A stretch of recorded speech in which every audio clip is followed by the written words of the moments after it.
What's up, everyone? DKRACK here.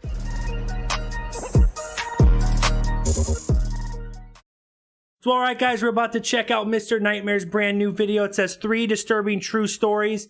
Like always, guys, I'll link the original video down below. Also, happy July 4th to anybody that's watching. I hope you have a great 4th. Also, if you're new to the channel, I'd really appreciate it if you'd hit that subscribe button, click the bell so you don't miss any new reactions. But guys, let's check out 3 disturbing true stories by Mr. Nightmare. Let's go.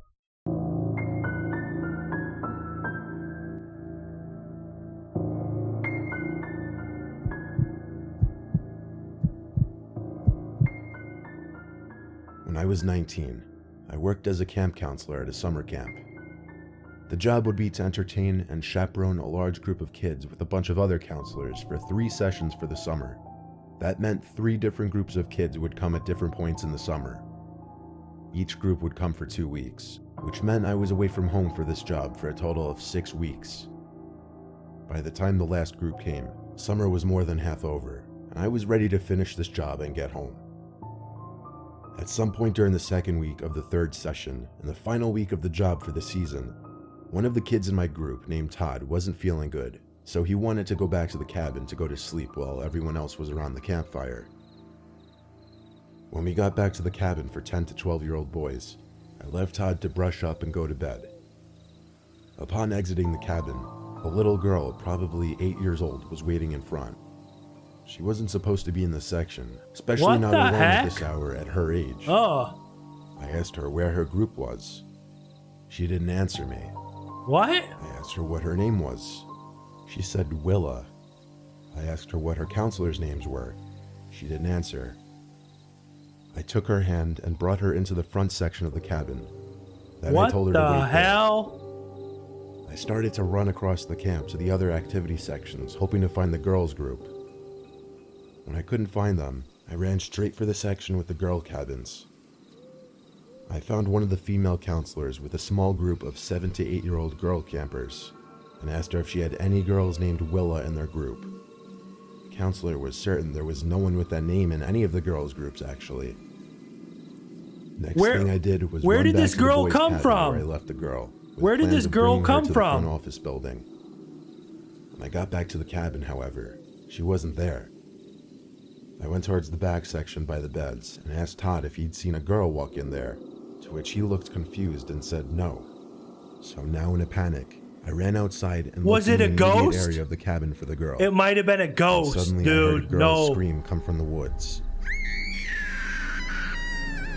I was beyond shook. What the hell? I can't even come up with better words to use for how I was feeling when I heard that scream.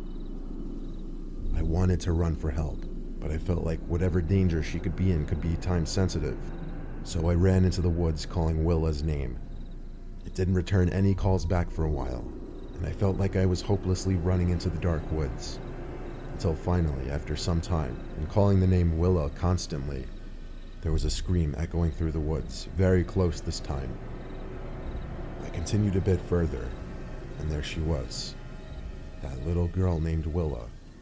She was standing straight in front of a tree looking at me, as if she were waiting. I told her to come to me in a quiet voice as I slowly approached her, but then she turned and started running. I didn't know why she was running, but I had to follow her. You know what it is, guys? I guarantee it.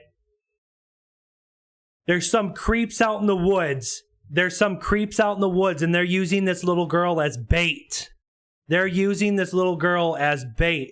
This little girl is maybe, you know, with these guys or whoever in the woods. Hillbillies or God knows what. They're using the little girl as bait to lure someone into the deep into the woods, and then they're going to kill them, murder them, kidnap their asses. I don't know, but something's going on. Something's going on with this little girl. She was surprisingly fast, but I kept up. I saw her slow down and stop ahead, though my vision of her was intruded by a few trees, as it was the whole time I was chasing her. I stopped and hid behind a tree, thinking maybe I could sneak up on her and grab her if I was quiet enough.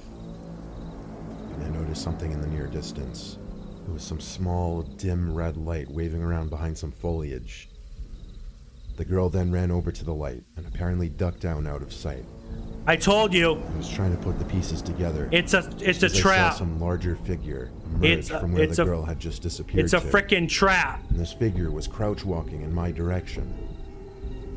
I was able to put two and two together and assume this was some kind of trap. So I turned and ran. No, sprinted all the way back to the campgrounds and ran straight for the main office. I spoke with the camp coordinator, Jackie, told her about the suspicious activity that just took place, and advised that all camp activity should be cut short for the night. Any incident like this would be treated very seriously for the safety of the children and the well-being of the camp's reputation. Authorities had been alerted about suspicious activity on the campground. They came, I helped them with their report, and they left. By morning, everything was back to normal. The season was over before we knew it, and that was that. I have my own theories of what I witnessed in the woods that night. The most logical has to be the possibility that a man was using that little girl, maybe his daughter, as some kind of bait to lure unsuspecting victims into the woods. Yep, that's what it is. What would happen next? I have no idea. I'm glad I didn't find out.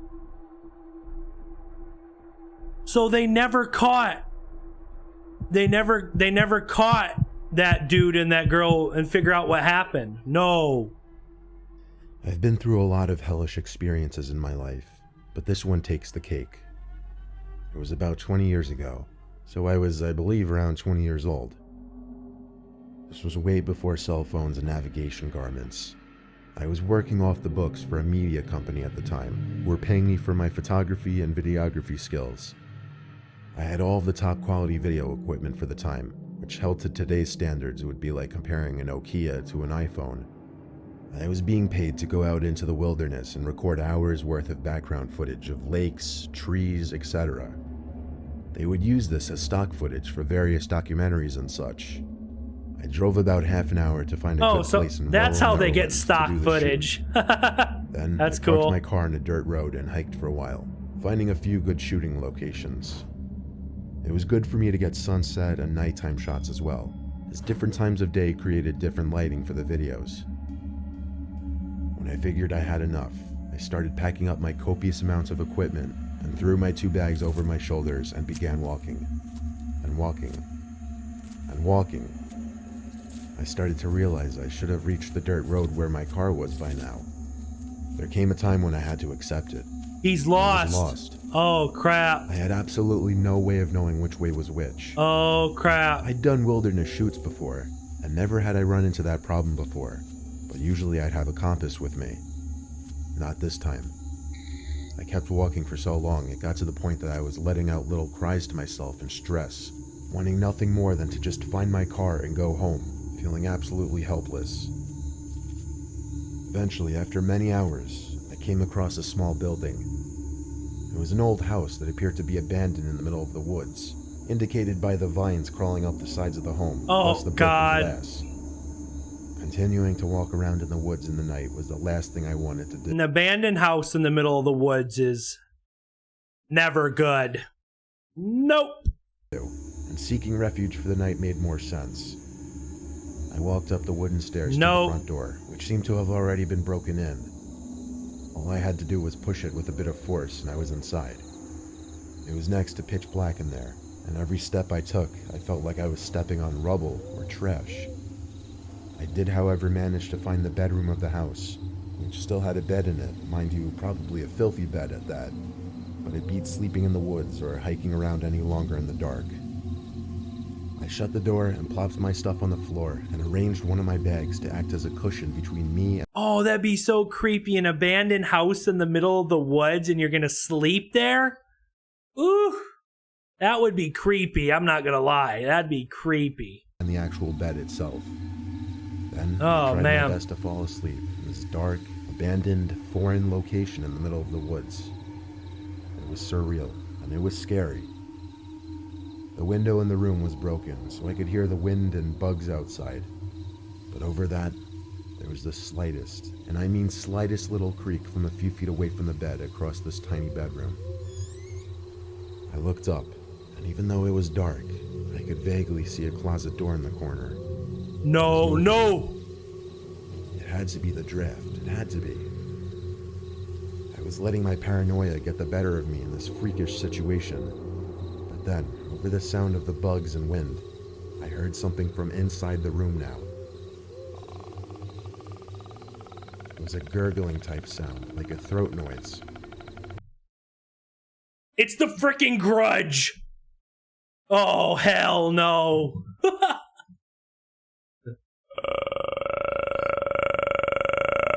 Sounds like the frickin' Grudge.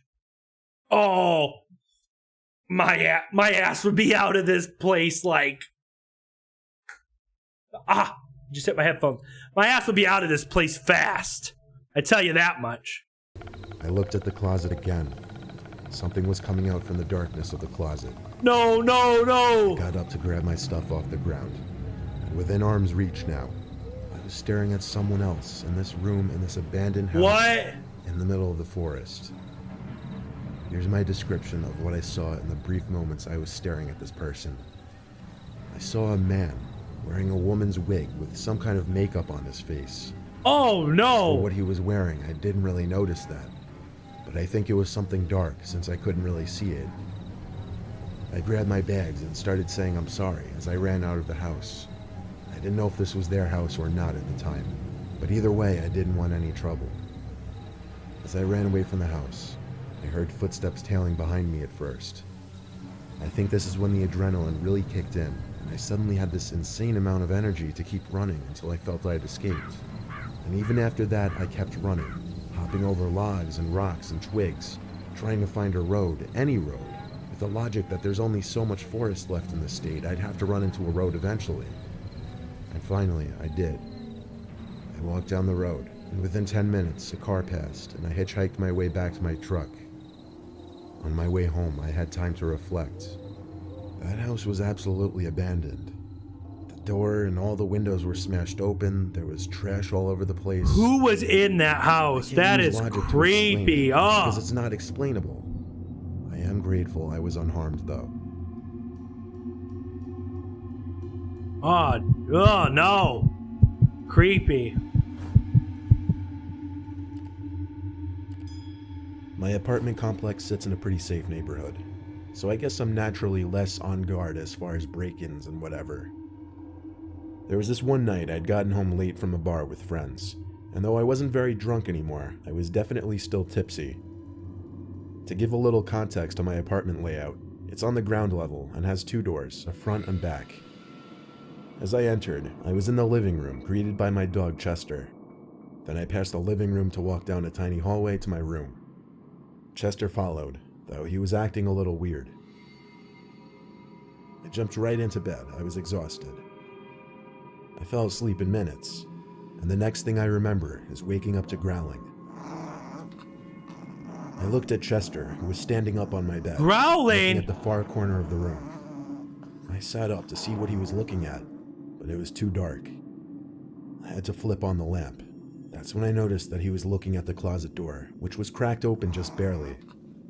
Right away, it's I Michael felt a pain Myers. in my stomach as I feared the worst. It's Michael Myers, huh? I lightly tapped him to get him to shut up for a second, and he looked at me and went silent. I got out from the bed as he watched me tiptoe closer to the closet. If someone was in there, I had to be ready to defend myself. So instead of opening that door right then and there, I hurried to the kitchen to get a knife. Chester followed me. When I got back into my room, I don't know where it came from. I had a huge bout of confidence overcome me, and I rushed to open the closet door fully. No. I was shocked, but also relieved to see no one inside. I called Chester an idiot as I went back to the kitchen to put the knife away. When I got back into the room, I saw Chester looking under my bed, growling again. I bent down to take a look. Under the There bed? was a man What? hiding under my bed. We made eye contact for a second, and then I grabbed Chester and ran outside to knock on the neighboring apartment's door. My neighbor opened in his pajamas, and I begged him to let me in after explaining that someone was in my apartment. He let me in immediately and let me use his phone to call the police. The intruder wasn't in the apartment anymore by the time the police came and searched the place. Oh my If God. it weren't for my tiny little chihuahua who couldn't harm a fly, I may not have come out of this in one piece. Oh, dude, that was creepy. The one, I think the scariest one was the second one, the abandoned house. Some guy with a woman's wig, like making weird noises. Guys, that was 3 disturbing true stories by Mr. Nightmare. I hope you guys enjoyed this reaction. If you did, make sure and smack the like button. Like I said earlier, if you're new, make sure and subscribe. Click the bell so you don't miss any new reactions, guys. Leave a comment down below. Thanks for watching, guys, and until next time, peace.